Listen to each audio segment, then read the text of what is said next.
La verdad que me impresiona la cantidad de gente que reúne el IAB. Había más de 1.600 personas dando vueltas acá en las otras charlas. Tenemos un rato y quería compartir con ustedes, a ver si anda bien esto, nuestra experiencia sobre cómo manejar datos. Me parece interesante que ustedes vean que la mayoría de los slides, todos los slides que tiene esta presentación, no son slides que yo preparé para esta presentación, sino que son slides que yo compilé de presentaciones que hicimos internamente sobre cómo trabajar los datos adentro de Mercado Libre. Así que lo que les estoy contando hoy no son cosas que yo creo que hay que hacer, sino son cosas que hacemos en nuestra vida cotidiana. Habiendo dicho eso, empecemos por el principio. No sé si vieron esto alguna vez. Hay como una especie de moto que dice los datos son todo, solamente confío en Dios y tomamos solamente decisiones basadas en datos. Eso suena muy lindo, pero no sé si se pueden decir malas palabras, a mí me parece una ridiculez absoluta. Es muy importante saber esto a priori, después de todo lo que vamos a ver, porque nada reemplaza al sentido común, al expertise, a la experiencia y al buen diseño. Porque si todo fuera simplemente hacer datos y aplicarlos, habría 400 Apples y no hay 400 Apples, había 300 Teslas y no hay 300 Teslas. Entonces no es tan simple como eso. Tengan eso en cuenta, pues si no nos vamos a volver fundamentalistas de los datos. Vamos a seguir esto acá, que empecemos por acá. Creo que para trabajar con datos y para ordenar un poco la idea, podemos hablar como de 4 estadios o una progresión de 4 escalones, aunque no son lineales. El primero es entender lo que pasa, simplemente. Y no tan simplemente, hay un montón de compañías que ni siquiera lo pueden hacer. Otra es analizar algún problema. Otra es experimentar para mejorar un producto. Y la cuarta, con un poco de suerte, es construir un producto que aprenda de sí mismo. O sea, un producto que se auto-optimice, en donde el análisis de datos está ya pensado adentro del producto. Vamos con los 4 ejemplos. El primero es el obvio. Le saqué los datos, pero es un dashboard común y corriente.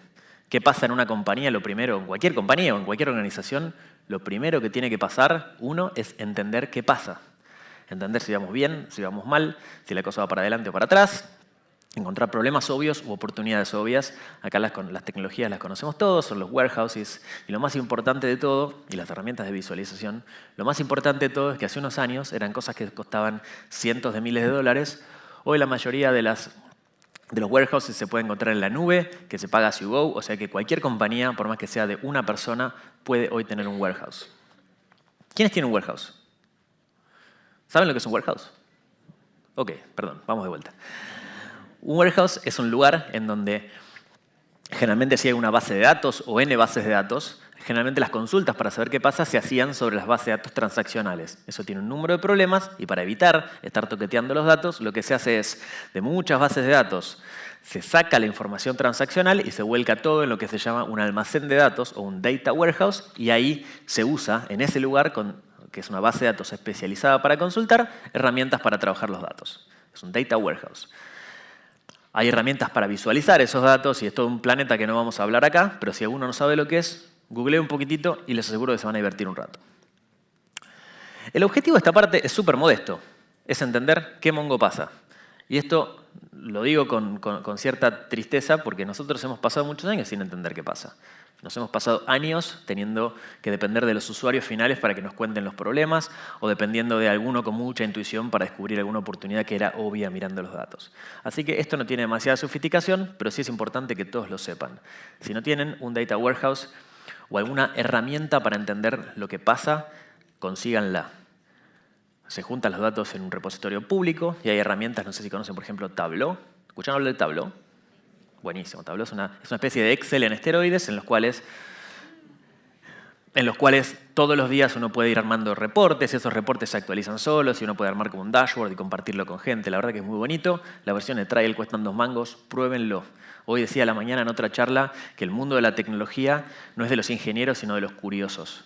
Cualquier persona puede usar todas estas cosas, no hace falta ser ingeniero, ni físico, ni nada, por Dios. Bien. Pasé esta parte por la anterior porque era medio basicona. Empecemos a hablar de esta que es un poco más interesante. Ahora viene un problema que no es tan simple, que es usar los datos para analizar. ¿Qué significa analizar? Significa No quiero saber lo que pasa, las ventas por canal, lo que sea que sean sus famosos KPIs. ¿Sabe lo que es un KPI? Un KPI es una especie de variable clave que describe a nuestro negocio y es importante. Para nosotros, por ejemplo, es el volumen transaccionado o el volumen pagado por Mercado Pago o la cantidad de nuevos usuarios o lo que fuera. Entonces uno traquea todo eso. Eso con lo anterior. Pero ahora, para analizar, hay un problema, una hipótesis. Alguien ve que, por ejemplo, no sé, en el Mercado Libre nos podría pasar que la penetración de envío gratis, o sea, la cantidad de productos que ofrecen envío gratis es menos de la que nos hubiese gustado. Y ahí se terminan los machos, como dice el tango. ¿Ahora qué hacemos? ¿Qué hacemos? ¿Damos más gratis? O sea, le ponemos un cartel más grande. ¿De dónde viene? ¿Cómo se abre? ¿Será por alguna zona? Entonces ahí es donde se acaba lo obvio y alguien tiene que venir con lo que se llama una hipótesis. Alguien tiene que venir y decir, mira, mi sospecha es que en realidad esto es por un tema geográfico. Mi sospecha es en realidad porque es caro, mi sospecha es porque es caro para los vendedores, porque no se entiende. Y de todas esas sospechas hay que ir a juntar data, ¿no? Yo le saqué los datos porque mucha de esta es confidencial, pero quería darles una idea de cómo se hace cómo nosotros hacemos ese tipo de análisis. Entonces alguien viene y dice, mira, me parece que cruzando, por ejemplo, SFS que ven ahí es free shipping. Entonces, cruzando, no sé, el porcentaje de free shipping con lo que es el NPS. ¿Saben lo que es el NPS? Disculpen tantas siglas. El NPS es el Net Promoter Score. Es una especie de neteo, por eso se llama net, entre las opiniones positivas y negativas que dejan nuestros usuarios. Entonces, a los que básicamente lo que les gusta te dicen así, a los que no, y el neto nos da un número. Ese número nos quiere decir más o menos si los usuarios están contentos con nosotros o no. Es una métrica bastante buena. Entonces, correlacionamos la penetración de free shipping con esto y el tamaño de los globitos son las categorías. Entonces, antes y después entendemos cómo se movió cada globito. El objetivo no es que entiendan este análisis, sino que entiendan que en este caso alguien pensó que había una relación en esas tres variables, que hay un mecanismo para relacionar tres variables, dado que hay solo dos ejes, los globitos, esas cosas se usan para mostrar movimientos. Y en este caso tenía razón. Otro caso que tenía razón tenía que ver con la sospecha geográfica. Esta es otra manera de cortar los datos que es típica a la hora de analizar. ¿Será que en promedio estamos bien, pero se me ocurre un chiste que no es muy políticamente correcto sobre los promedios, pero uno podría tener la cabeza muy fría y los pies muy calientes y en promedio estar bien y estar bastante complicado. Había un chiste mucho mejor, pero me da calor. Y, por ejemplo, una de las hipótesis que teníamos es que a la gente de ubicaciones remotas, el envío gratis lo valoraba más. Y efectivamente pasó un poco eso, mirando la data. El chiste, la anécdota es que si yo voy a esperar mucho, o al revés, si yo voy a pagar por un envío, me molesta mucho que tarde bastante, por más que yo viva en la otra punta del continente, que si no lo pago. O sea, si pago algo y llega rápido, porque en realidad yo vivía a media cuadra del depósito, no me molesta tanto pagarlo como pagar algo y que tarde 10 días. Eso efectivamente pasaba así y estuvo buenísimo, lo pudimos ver a partir de esto. Lo que quiero contar a partir de este punto es que hay una serie nosotros tenemos una serie de tecnologías ya todas mezcladas, pero no hace falta que todos usemos todas. El punto es que para analizar hace falta alguien que tenga intuición. Ahí ya no es tan simple como tocar un botón y hacer reportes con las variables que todos sabemos que son importantes. Lo importante acá es que alguien que tenga una hipótesis y que tenga buena intuición, porque la mayoría de las veces esas hipótesis terminan en la nada misma y todos esos análisis toman tiempo. Entonces, para ser un buen analista hace falta tener buena intuición. Yo les conté acá un par de ejemplos de buenos, en los cuales alguien tuvo la intuición correcta, pero muchas veces no pasa eso. Y para entender estos datos, por eso puse acá una serie de herramientas. ¿Les suena alguna de estas? No sé, Hadoop, ¿les escucharon hablar? Se escuchó muchos síes. Esta está muy buena. Presto es una herramienta que hizo Facebook. Google. Después viene Procaccini acá, que trabaja, un amigazo que trabaja en Google, y me pidió por favor que hagamos publicidad de BigQuery. Mentira, o sea, los puse porque es un espectáculo. Hay muchas herramientas que no son solo la data transaccional. Por ejemplo, en la data transaccional, en las bases de datos generalmente figuran los usuarios, las ventas, las compras, o sea, las publicaciones, las fotos, las cosas que terminan ocurriendo en la vida real. Pero, por ejemplo, un clic no está en la base de datos. Cuando un usuario, por ejemplo, en Mercado Libre,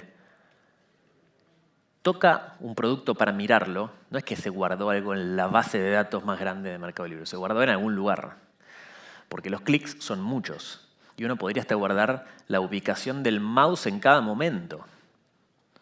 Todas esas cosas que se guardan, que son muchísimo más granulares que las transacciones o las publicaciones, se guardan generalmente en repositorios de datos que se parecen a estos que están acá.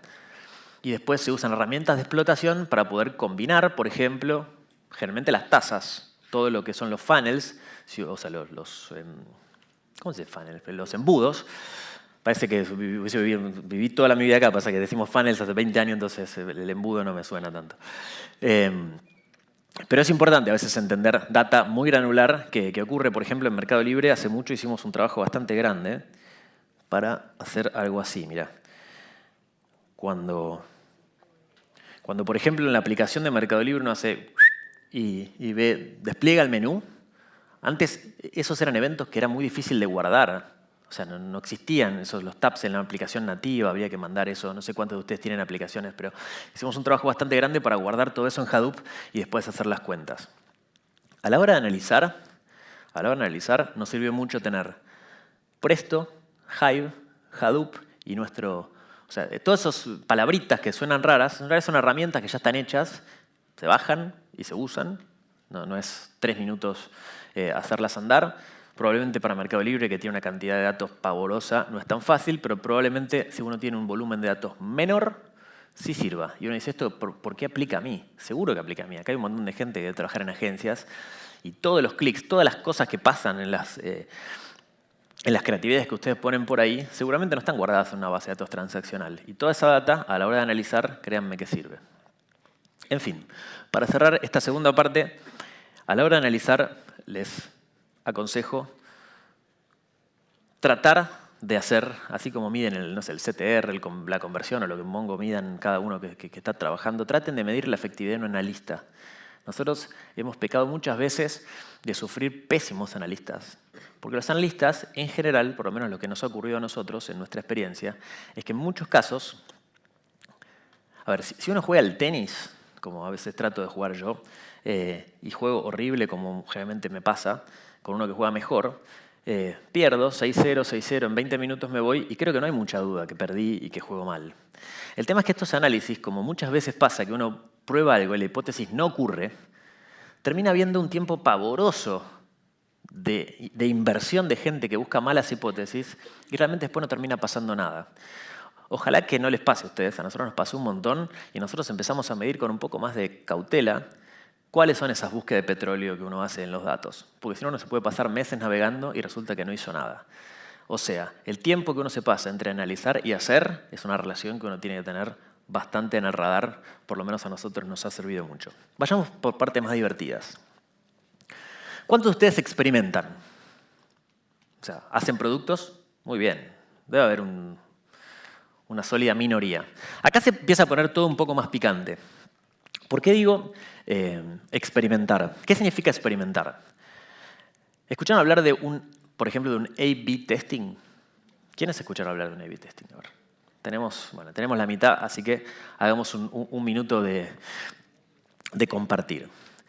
Si uno quisiera, por ejemplo, analizar si el botón de comprar, por ejemplo, en Mercado Libre quisiéramos que fuese azul como es hoy o verde, que es justamente un A/B testing que estamos haciendo ahora. ¿Qué opinan? ¿Va rojo o va verde? ¿Verde? ¿Por qué verde? El verde como que te da más para cliquear, ¿no? Te remite a la planta, perfecto. ¿Y por qué azul? Hay razones. Un diseñador te diría por qué azul. El azul es más armónico en el diseño, no se pisa con el verde de otras promociones, tiene una serie de detalles. Y el azul atrae un poquito más. El verde se pierde un poquito más. ¿Sí? Entonces la pregunta es la siguiente. Si el verde, una vez que lo miraste, tiene más propensión a cliquear, pero lo mirás menos veces, ¿qué pesa más? ¿La cantidad de veces que atrae el ojo a un botón, pero después tiene peor conversión a la hora de mirarlo? ¿O al revés? Un botón que uno lo mira menos veces, pero cuando lo mira lo toca más veces en proporción. Acá dicen conversión, pero si la conversión es grande, pero la cantidad de veces que uno lo mira es chica, ¿qué hacemos? depende qué miras, depende cuántas veces lo mirás. La realidad es que no tenemos idea. Nosotros no tenemos idea y a mí no se me ocurriría cómo podríamos conseguir a alguien que sí tenga idea. Uno puede traer a Johnny Ive, que probablemente sea el mejor diseñador que vivió, que fue el pibe que diseñó la mayoría de las cosas que hizo Apple. Lo puede traer acá, a Johnny, y lo más probable es que Johnny te diga, no tengo la más pálida idea si el botón debería ser rojo o verde, porque no sabe, no hay manera de diseñar eso. La única manera de entender eso es, por ejemplo, usando a muchísimos usuarios y entender si lo miran más o convierten más. Para hacer ese testeo, a eso se le llama experimentar.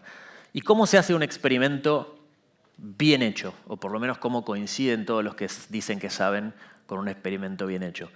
La manera de hacerlo debería ser la siguiente. En vez de poner hoy el botón rojo y mañana el verde y pasado el rojo y después el verde, hacerlo secuencial en el tiempo tiene un problema muy grave. Hay estacionalidades, las conversiones no son iguales el domingo que el lunes, a la mañana que a la tarde. Entonces realmente se complica un montón. Podría pasar que sea un feriado un día y ese botón rojo se comió el problema que tiene un feriado. Entonces, para evitar todo ese tipo de cosas, las pruebas se hacen simultáneas. O sea, el A/B testing, o sea, el A/B testing, se refiere a las dos versiones del producto. Uno construye dos versiones del producto y las pone simultáneamente en producción. Simultáneamente quiere decir, elige, por ejemplo, 50 y 50. Si voy a probar algo que es muy arriesgado, puedo elegir probarlo al 1% de los usuarios. Y tiene algunos detalles que seguramente muchos de ustedes, si experimentaron, lo saben. Como por ejemplo, yo no quiero que sea al azar. No es que a cada página de producto voy a entrar a un botón rojo y a otra una verde al azar, porque si voy a ver 10 páginas de producto, voy a ver 5 y 5 y me voy a volver loco. Voy a pensar que el azul tiene un problema, que el verde es más. Entonces, para lograr eso hay que distribuir a los usuarios de manera, puede ser lineal. Entonces, la mitad de los usuarios ven un color, la mitad de los usuarios ve otro color y lo ve consistentemente. Después se miden las conversiones o lo que sea y eso es un A/B testing. Hasta ahí, bárbaro. ¿Les gustó? ¿Cuál es el problema de un A/B testing? ¿Por qué no hacemos 100 por minuto? Suena lindo, ¿no? ¿Por qué puse este slide? Uno puede hacer un A/B testing para un montón de cosas. Si yo estoy haciendo campañas en Google y comprando palabras, podría, por ejemplo, probar los títulos que mando. Podría probar, vení a visitar mi website, comprá en mi tienda, o podría decir comprá ahora en mi tienda, y podría experimentar si el ahora suma o no suma. Esta experimentación funciona no solo para productos, sino para cualquier cosa. ¿Por qué a veces es una herramienta para ocultarse atrás de los datos? Alguno que me tire un... No es fácil de experimentar. ¿Quién experimentó acá? Las manos que levantaron. ¿Por qué creen que puede ser una razón para ocultarse en los datos? Pasás haciendo A/B testing y después evitas en cierto sentido jugártela con una decisión. Totalmente. Una de las cosas que nos pasó, y la razón por la que hago esta pregunta es, yo quiero compartir con ustedes cosas que quizás nosotros ya pasamos y ustedes están por pasar, o la mayoría de ustedes que todavía no hicieron estas cosas, experimenten, porque es muy bueno. Si uno va a hacer campañas, va a probar un banner, podría probar dos versiones del mismo banner, y eso podría ser una herramienta de experimentación también. Está lleno de herramientas que te permiten hacer esto bien. El problema es que nada reemplaza un buen diseñador. ¿Y cuál es el problema? Muchas veces los experimentos que hacemos, voy a pasar esta parte. Esto lo sacamos de un slide de una presentación interna que sacamos. Muchas veces los experimentos que hacemos son experimentos horribles, pedorros, que no sirven, que básicamente el resultado es, en realidad, no mejoró. El botón es azul hoy y el verde y no mejoró. No mejoró. Pero tuvimos que hacer las dos versiones, ponerlas, esperar a un número, porque después está la significancia estadística. No necesitas solamente, yo no quiero entrar en detalles, pero no hace falta solamente 1 millón de impresiones. Uno puede tener 100 millones de impresiones y no tener relevancia estadística. Porque puede pasar que un día estés abajo, arriba, abajo, arriba, abajo, arriba y sea tan desparejo el número que aunque tengas un montón de impresiones no tenés una confianza para decirte que una es mejor que la otra. Y estuvieron 2 semanas deliberando. Y el tema es que si había varias cosas para hacer en conjunto, quizás están 2 semanas para experimentar esta y la segunda no la empezaron porque todavía están experimentando la primera, etcétera, etcétera. Si uno quisiera la yugular, Para que un experimento sea exitoso, nosotros hicimos cientos de experimentos, ¿eh? Y si yo considerara los exitosos, o sea, los que cumplen estos 3 requisitos, creo que me sobran los dedos de la mano. Por ejemplo, es un experimento, por ahí puse, es algo que no haría de todas formas. Muchas veces la gente experimenta por pelotudeces, disculpen el francés, organizacionales. Hacen algo que ya saben que funciona y que es mejor, pero quieren contar cuán bueno fue. Vamos de vuelta. Hago algo que está claramente mejor que lo que estaba antes, que lo hubiese hecho de cualquier manera, pero quiero poder contar cuánto mejora. Y como eso solito es muy difícil de cuantificar porque hay otras 500 variables, hago un experimento, entonces puedo contarle a todo el mundo que mejoró un 3% la conversión en no sé dónde. Eso está bárbaro en la politiquería organizacional, pero no sirve para absolutamente nada para ningún usuario. O sea, que el que hace eso es la anteúltima vez que lo hace. Por lo menos en nuestros equipos, porque no estabas pensando en el usuario, estabas pensando en cómo hacer que te aplaudan, ¿no? Y para eso anda a la cancha o donde quieras. Entonces, tenés que hacer algo que no haría de todas maneras, algo realmente controversial. Lo segundo que debería pasar es que después del experimento la cosa ande, funcione, movió la aguja. Y lo tercero que debería pasar es que realmente no puedes proxiar eso de otra manera. No podés inferir esa data de otra manera, porque experimentar es caro en tiempo y en construir el producto 2 veces. Son muy pocos los casos que realmente cumplan esas 3 cosas. La mayoría se cae ahí. Ay, no funcionó. Y pues sí que... La mayoría de los productos, incluso las compañías que dicen que experimentan todo, es falso. El 99% de las decisiones de un producto no se experimentan. Imagínense la cantidad de combinaciones que tiene un producto. Es gigante, pavorosa. Pero traten de imaginar, no sé, como si fuera una especie de biblioteca de Babel. ¿Vieron esa biblioteca de este cuento de Borges donde están todos los libros posibles? Todos. Está mi biografía con una pequeña alteración, está la tuya, está la combinada de ambos. Todos los libros están en esa biblioteca. Y el producto ideal está en esa biblioteca. El problema es que tiene muchos libros. Entonces, parecería que hay como una escuela de diseño que dice yo voy a probar todas las combinaciones posibles del producto y una es la correcta. Entonces la pasan experimentando. ¿Ustedes creen que Apple probó todo? Pantalla redonda, probó una pantalla en forma de paralelogramo. No hizo eso. Alguien dijo, a mí me interesaría tener todos estos parámetros de diseño. Yo quiero que el iPhone tenga un botón y van a hacer un teléfono con un botón y después si quieren probar el color del botón o la ubicación del botón, bárbaro, pero es un botón. Muchas decisiones no se experimentan. Les doy un ejemplo, para no hacer tanta perorata, de un ejemplo de los buenos, en el sentido de que para mí cumple esos 3 requisitos. Lo que pasó en el mundo es que la resolución de las pantallitas creció mucho más rápido que la conectividad. O sea, hoy la pantalla de un telefonito tiene una resolución órdenes de magnitud más grande de lo que tenían los primeros teléfonos y la conectividad no es órdenes de magnitud mayor. Entonces lo que pasa es que hoy un celular que tiene retina le tenemos que mandar imágenes terriblemente pesadas si quisiéramos mostrarlas como se banca la resolución de ese monitor. El problema es que eso sigue andando en redes espantosas, en muchos casos hasta de 2G. Entonces, ¿qué hacemos? Si mostramos las imágenes retina o mostramos unas imágenes OK, la verdad que es una de esas decisiones que, qué sé yo, ¿no? ¿La gente quiere esperar un ratito más para ver lindas fotos? ¿O la gente quiere no esperar y ver fotos OK? ¿Qué creen que quiere la gente? Es esa típica pregunta que la verdad que no hay nadie que pueda saber. Algunos prefieren otras, pero no sabemos quiénes son más, los pacientes o los puntillosos de la resolución de la imagen. No sabemos. Entonces, lo que hicimos fue este A/B testing, esto está muy agrandado, una foto que se veía más linda que la otra, qué sé yo, y este sí caminó. ¿Qué creen que pasó? ¿Qué prefiere la gente ya que estamos? La gente prefiere esperar. Increíble. La gente prefiere esperar el delta de una foto para ver una foto pulenta. Por lo menos la gente que compra. Y esos son los que nos importan por ahora. Así que en definitiva eso pasó. Sigamos porque el tiempo es tirano. Entonces, recapitulando hasta acá. Vimos técnicas para sacar los datos, un par de herramientas, que era la más básica de todas, saber qué pasa. Vimos algunos problemas, analizar, no sé, una hipótesis que hablamos de, no sé, de free shipping, si tiene relación con las de localidades distantes o lo que fuera. Esto de probar una hipótesis, tener la intuición y obtener los datos para poder contestarla. Después vimos experimentos, que se los conté, algunos experimentos que hicimos nosotros, pero reitero, si ustedes hacen, en muchos casos, creatividades, es la meca de la experimentación.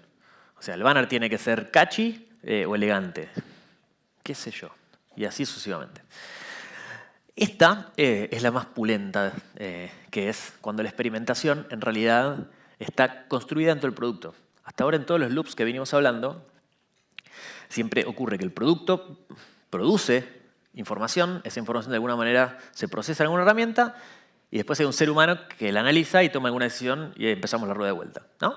¿Hasta ahí? Bárbaro. El tema es que esos loops son un poco lentos. Con todo lo que hay ahora de Machine Learning y de inteligencia artificial, la verdad que ahora hay que pensar los productos de tal manera que se auto-optimicen. O sea, hay que pensar el producto, hay que pensar la información que va a producir, hay que pensar cómo hacer que ese mismo producto lea esa información y empiece a funcionar. Esto que es un poco abstracto, pensemos, por ejemplo, que quizá el respondedor de mails, ¿vieron el respondedor de mails de Gmail? Que al principio era medio tonto y ahora se pone un poco más inteligente. Esas respuestas, no sé si uno lo vio, prearmadas que nos da. Eso, no hay nadie que se puso a escribir respuestas. Eso lo que empieza a hacer es aprender las respuestas que la gente va haciendo y el mismo producto va entendiendo cómo tiene que ir respondiendo. Google, ya que estamos con amigos de Google, hace tiempo los chicos de Google dijeron, esto viene mobile first. Dijeron, muchachos, piensen en móvil primero y todo lo más después. Hasta hace poco, el año pasado, creo, volante, Sundar Pichai, el CEO de Google, dijo, ahora es AI first. Todos los productos tienen que estar pensados así. O sea, hago un producto y uso inteligencia artificial para auto-optimizarse. Tenemos algunos ejemplos muy tontos de Mercado Libre que son nuestros. Pero, por ejemplo, ¿saben qué? Esto es el sugeridor, que en Google tiene uno que es un poquitito mejor. Poquitito mejor. Todo esto no está basado en reglas. Todo eso es un programita así de chiquitito que lo que hace es empezar a aprender las búsquedas que hace la gente, desambiguarlas. No es que nadie dijo, cuando alguien escriba ese 8, busca esas cosas o busca una funda, qué sé yo. Eso lo aprendió un programita y a medida que van ocurriendo más búsquedas, el programita se va haciendo mejor, con lo cual se va haciendo mejor, es más útil, la gente lo usa más, y es el famoso círculo virtuoso de los datos. Una vez que uno lo invoca ahí, la verdad que va muy bien. Otro ejemplo que está bueno, que quizá sea familiar para ustedes, me quedan 24 segundos, soy increíble, que quizás sea familiar para ustedes, es nuestro buscador. Igual que Google, a otra escala, a nosotros nos pasa lo mismo. Cuando alguien busca, no sé, una Babolat Aero y escribe exactamente esto, quizá cualquiera que juegue al tenis le sea bastante razonable que lo que querés buscar es una raqueta. Sin embargo, si uno realmente mostrara todo lo que existe en nuestra base de datos que tenga esas dos palabras, podríamos mostrar cualquier cosa. Podríamos mostrar fundas o raqueteros, cosas que claramente no está buscando alguien que escribe eso. Google contaba siempre un ejemplo que si alguien busca apples, busca generalmente manzanas, y si uno busca Apple, probablemente no esté buscando manzanas. Ese tipo de reglas que no se pueden escribir todas porque son eternas, ¿cómo funciona eso? No es que alguien hizo un programa eterno que cuando alguien busca esto en realidad quería ver esto. En realidad lo que pasa es que son programitas, no es que son tan chicos, pero están diseñados para que levantar la información que ocurre de personas después de navegar eso, dónde cliqueó, qué vio, cómo se descartó. Por ejemplo, una vez que escribiste esto, una señal positiva podría ser cliqué en un producto y me quedé ahí. Por ejemplo, cliqué en un producto y volví instantáneamente es una señal negativa, quiere decir no me interesó. Entonces uno empieza a juntar toda esa data, la empieza a agregar y de todo eso empiezan a surgir ese tipo de reglas. A través del tiempo, los mismos programitas van como creando reglas. Y las técnicas nuevas de inteligencia artificial, que esto suena chino, pero en realidad no lo es. O sea, hay herramientas como TensorFlow que son virtualmente, no sé cuánto cuesta TensorFlow. O sea, todas son gratis para probar, en donde todos los algoritmos de Machine Learning y ahora de redes neuronales oscuras, que son las profundas, que son las últimas que están de moda, realmente no tiene que saber nada. Los algoritmos están implementados y uno tiene que darles la data y obtener la respuesta. No para ser un buscador de Mercado Libre, sino para hacer cualquier cosa que quieran optimizar ustedes dentro de sus campañas. Todo lo que tienen que pensar ustedes a la hora de trabajar, podrían hacer lo mismo que hace Google a otra escala o que hacemos nosotros a otra escala. Si uno mira en todos los startups de Kickstarter, pero la enorme mayoría de startups están teniendo alguna relación con inteligencia artificial hoy. O sea que por favor piensen en que así como mobile era hace unos años, que decíamos viene, y obviamente se vino, todos los que se vinieron un poquito antes y fueron suficientemente curiosos tuvieron una pequeña ventaja competitiva sobre el de al lado. Y de esto se trata. Hoy decíamos a la mañana, de vuelta, que el mundo no es de los ingenieros, sino de los curiosos. todo lo que estamos hablando acá no requiere un PhD en ninguna universidad. Requiere tener 2 dedos de frente y tener la tenacidad y las ganas de ponerse a estudiar. ¿Cuántos de todos ustedes hicieron un curso de Machine Learning? Los mejores profesores del mundo dan cursos gratis hoy en Coursera. Entonces, si les tuviera que dejar algo, mi estilo es no ser motivador, sino ser molesto. Tienen que preguntarse por qué hacia dónde va el mundo, los que no levantaron la mano, o sea, por qué hoy a la noche no hacen el curso. No es un curso para computadores científicos. Son los mejores profesores del mundo que se fueron de las aulas y están haciendo cursos online de todas estas cosas. Aunque no sea para implementarlo, es para conseguir a alguien que lo haga, para entender las herramientas y que no sea algo ajeno. Piensen en móvil hace unos años, que era ajeno para todos y hoy no lo es, con cualquier otra tendencia que ocurrió. AI es de verdad. O sea, los autos autónomos, somos la última generación que manejó. Todos los productos que hacemos tienen que estar teñidos de estos y realmente hay herramientas. Así que tengan eso en sus cabezas. Si tienen que llevarse una cosa de esta charla es tengan la inteligencia artificial que hoy ya está barata, al alcance de la mano, como una herramienta más. La retroalimentación usando inteligencia artificial como parte del diseño de un producto es lo que viene, lo que está y lo que se va a quedar por un ratito más. Grábenselo en la cabeza porque creo que es un buen takeaway de esta charla. Muchísimas gracias.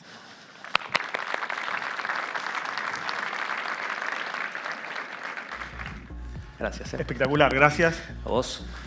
Aplausos, muchachos. Vamos pasando y nos Aplausos. presentamos. Muchas gracias. Yo me quedo en teoría, ¿no? Sí, vos te quedás. Sí, vení, Dani. Sí, clave, porque la verdad Vení, que te cuento la otra cara ahora. Voy a sentar al lado del programa. qué difícil es moderar un panel que termina con inteligencia artificial en un mundo publicitario. Bueno, gracias. La verdad que no sé si todos somos conscientes de la altura de speaker que tuvimos y de la humildad de Dani para presentar esto. Me parece espectacular. Todos sabemos que Mercado Libre es una de las compañías más importantes de Argentina y poder verlo de una manera sencilla me parece que le suma a todos. Como para disparar la conversación, la idea es hablar un poquito de cómo esto lo estamos usando en las compañías en las que trabajamos y cómo vemos que la industria lo usa. Así que Fede o Bachi, el que quiera, puede arrancar. Bueno, yo estoy por ahí en la compañía más veterana, que está en plena transformación. Entramos en digital hace 22 años y pasaron algunas cosas en el medio, entre otros haber desarrollado una comunidad como fue Club La Nación, y hace apenas 15 días, como otro hito muy relevante en el año 22 de digital, entramos en lo que son las suscripciones pagas.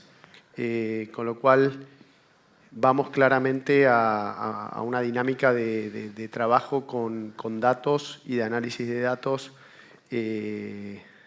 muy distinta a la que fueron estos 147 años.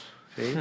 Entonces, hoy lo que tiene que ver con los datos en una compañía de comunicación como es La Nación, alimenta al B2C, a todo lo que es la usina de contenidos. Hoy en la redacción de La Nación, que es una redacción multimedia, hoy hay pantallas donde cada periodista puede ir viendo en tiempo real cómo está performando su contenido. Es un antes y un después. Es fácil decirlo, pero realmente es un cambio muy, muy fuerte. Queda uno expuesto. No sé si me voy a mi casa tan tranquilo si estoy performando número 50 en ese ranking. Entonces, para lo que es la generación de contenidos, termina siendo algo muy relevante. Se creó una gerencia de audiencias que tiene un fuerte foco en el análisis y que hoy tiene un rol estratégico en lo que es la transformación. Y después, para lo que es el negocio B2B, el negocio publicitario, conectando esos dos mundos, estamos en ese camino de las transacciones reales a partir de 800.000 socios de Club La Nación, de los cuales 170.000 son suscriptores Black. sumado a los que estaban logueados, que fue la primera etapa, el sign wall, y a partir de ahora lo que sería las suscripciones pagas. O sea que estamos años luz, pero está claro que, como yo decía hoy a la mañana, yo creo que los datos es lo que conecta a los medios con las audiencias y es terriblemente estratégico.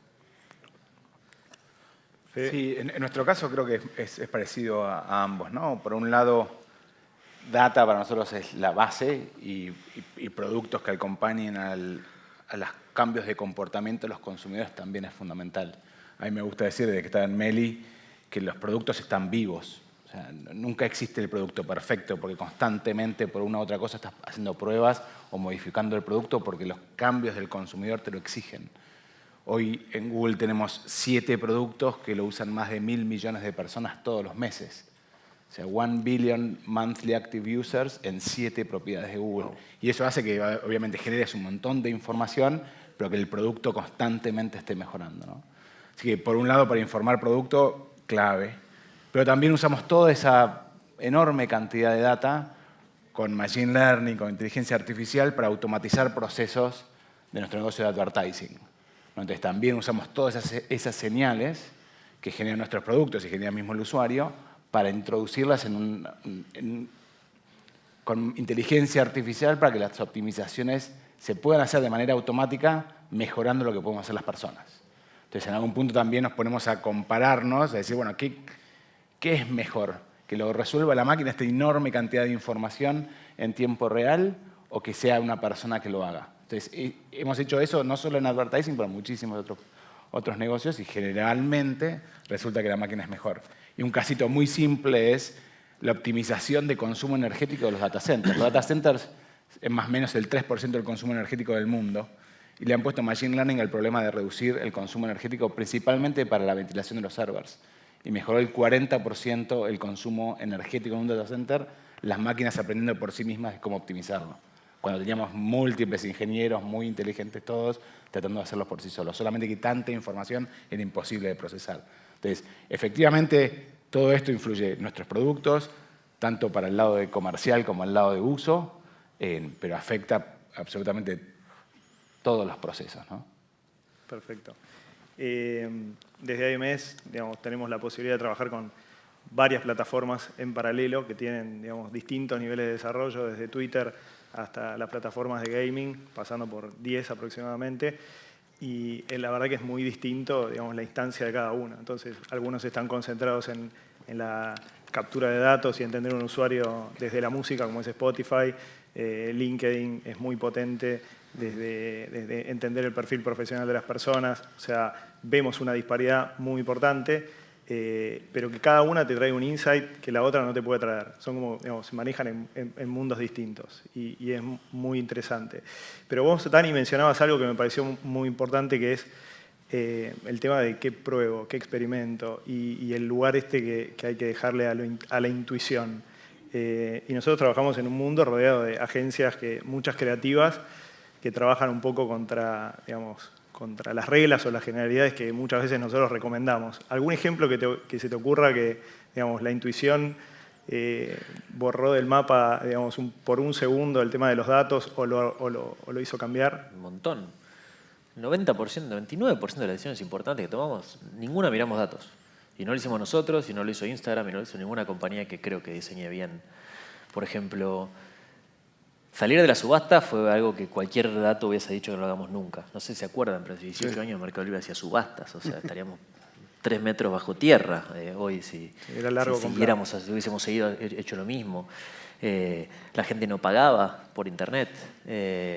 Hace muy poco dijimos, nosotros vamos a ir a un ecosistema en el cual comprar en Mercado Libre sea seguro, entonces tenés que pagar con Mercado Pago y usar Mercado Envíos. Y ningún dato decía que eso había que hacer, y lo hicimos igual. Ningún dato decía que había que empezar a cobrar para tener un negocio, porque en la EPA hace 16 años, básicamente cuanto más plata perdías, mejor. Entonces, ¿y cómo vas a cobrar? Bueno, algún día queremos tener un negocio. ¿Y qué dato hubiésemos mirado? O sea, era ridículo. Dijimos, es para dónde hay que ir. Las decisiones importantes de las estratégicas, nunca vas a mirar ningún dato. Jamás, en mi opinión. Los datos son claves para optimizar y para ejecutar esa estrategia, que obviamente no es todo igual. Pero la mayoría de las importantes, Son no miramos anteriores datos. Obvio. a que existan los datos. Sí. Sí, típicamente ahí están como los equipos de desarrollo de productos y los equipos de growth por detrás, ¿no? O sea, totalmente. Que los de growth lo que van haciendo es optimizando el proceso en el 0,4%, 0,2%, por la suma de todo eso te genera grandes cambios de Claro, conversión. por eso mostré estos ejemplos. O sea, un botón de un color o de otro, bárbaro, mirá los datos. ¿Querés saber si mostrar imágenes retina o menos resolución? Mirá los datos. ¿Querés saber si tenés que hacer mercado créditos o no? Que es un producto que lanzamos ahora. ¿Qué datos vas a mirar? O sea, tenés que Apostar. ir y hacerlo. Tal cual. En sus compañías, ¿algún ejemplo de Sí, este a tema? ver, yo me acuerdo, y lo hablábamos recién, el caso de, uno de los casos que el año pasado fue la de tarjeta naranja. Sí. ¿No? Ese caso donde hizo, digamos, su publicidad en línea en vez de hacer un formato tradicional, lo que estábamos convencidos que lo que teníamos que hacer de formatos de 30 segundos o 45 segundos, la campaña de tarjeta naranja Caramelos fue una Corto de película, 8. un corto, sí, un corto animado de 8 minutos. Y lo que veíamos en ese corto animado de 8 minutos es que la retención había sido muy, muy alta en términos de la cantidad de audiencia que se quedó. Entonces decíamos, la gente está migrando a mobile, ya el 60% o más de las búsquedas en Google en Argentina ya son mobile. La atención es muy fragmentada, necesita poco tiempo, está poco tiempo frente al celular. Ellos, por inspiración, por idea, nada de la data decía que hicieran algo de 8 minutos, lo hicieron y la verdad que los índices de retención fueron muy buenos. Con la creatividad muy buena también, ¿no? Pero también un formato diferente que quisieron testear y les funcionó. Sí. Nosotros tenemos un caso que a partir de un proceso de exploración y con un equipo interno de innovación, a partir del análisis de la data, queríamos explorar un poco el segmento de los millennials, donde obviamente en el ecosistema de la nación no estaban tan representados, hablamos de un porcentaje más bien chico. Pero fue muy valiosa la data que tomamos de ahí, o sea, verificamos la explosión del mobile, cómo cambió el comportamiento de consumo, algo que estaba mucho más en lo que era la jornada laboral durante la época del desktop, ¿se acuerdan? Y eso claramente empezamos a ver variaciones, vimos los intereses en consumo y a partir de ahí se lanzó un producto que se llama Muy Liebre, que es una comunidad orgánica que vive donde están los millennials, que es en las redes sociales, que está en Facebook, que está en Instagram, en Twitter y en Snapchat, y con formatos cortos, 90% en video, mucho humor, y bueno, fue un buen caso, si querés, a partir de, por supuesto, instinto, que por ahí es lo que predominó en nuestro modelo de generación de contenidos en los últimos años y ahora incorporándole un poco de data y de algoritmo. Vamos a hacer una pregunta cholula para Mercado Libre. Que sabemos que Amazon está bajando, que, digamos, ya está participando fuerte en un par de países, en México, Brasil. ¿Cómo competís contra el que más analiza datos, el que te inventa los programas? O sea, el que tiene, digamos, participa en parte de tu negocio probablemente y está, digamos, con un aprendizaje global. Ojalá que haya alguno acá en Mercado Libre, no me deje mentir. Lo mejor que nos pasó en la historia fue Amazon. Lo mejor. O sea, en este año acabamos de cerrar el ecosistema, lanzar mercado créditos. La cantidad de cosas que hicimos. Aceleraron. Obvio. Ojo Rugby, o sea, si vienen a jugar acá, no sé, los All Blacks a Buenos Aires, vas a dar lo mejor porque querés ganar. Mercado Libre hoy es mucho mejor que antes por competir con ellos y que ya estamos compitiendo fuerte en México hace tiempo. Mercado Libre es mucho mejor de lo que era antes gracias a OLX que por trabajar en esos segmentos de usuarios generalmente del C2C gratis. Nosotros tenemos publicaciones gratuitas hoy gracias a competir ahí y nos fue muy bien. Así que lo mejor que te puede pasar. Decís, no te creo. Venga cualquier día a Mercado Libre, o sea, uno acá. ¿Quiénes trabajan con nosotros? ¿Vos decís que vamos a tener un próximo sponsor el año que viene en el IABNA? Ojalá. Sí, Amazon, aparentemente. Ojalá. Yo lo que estoy seguro, que se puede hacer es, creo que desde Creo que lo que significa siempre es poder... Creo que el ejemplo de los All Blacks está bueno. Hoy para mí son la mejor empresa del mundo, y lo digo siempre. Los All Blacks quizás sean el mejor, no soy muy rabia, pero probablemente sea el mejor equipo del mundo. Ahora, no ganaron todos los mundiales y no ganaron todos los partidos. Son súper ganables. Ellos y cualquiera son mejores que el resto, hay que jugar muy bien.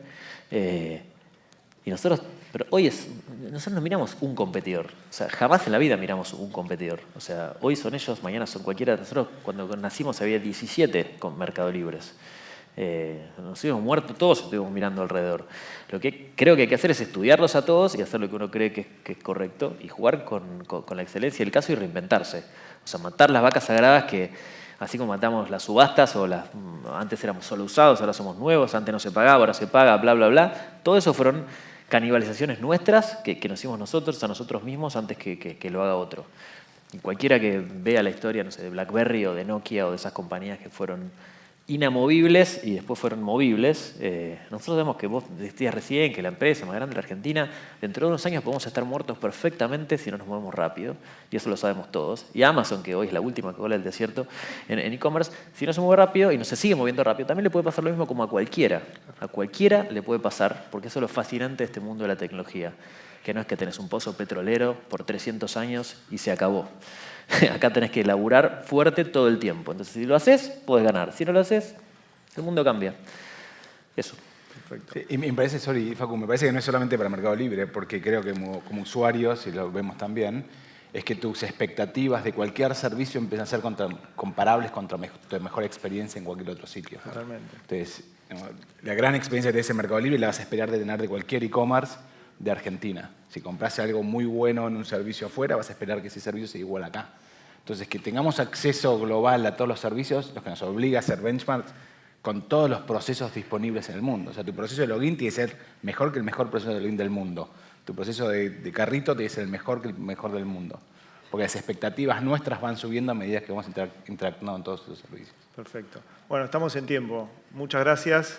Gracias, Dani. Gracias, Fede, Bachi. Gracias. Lazar, muchas gracias.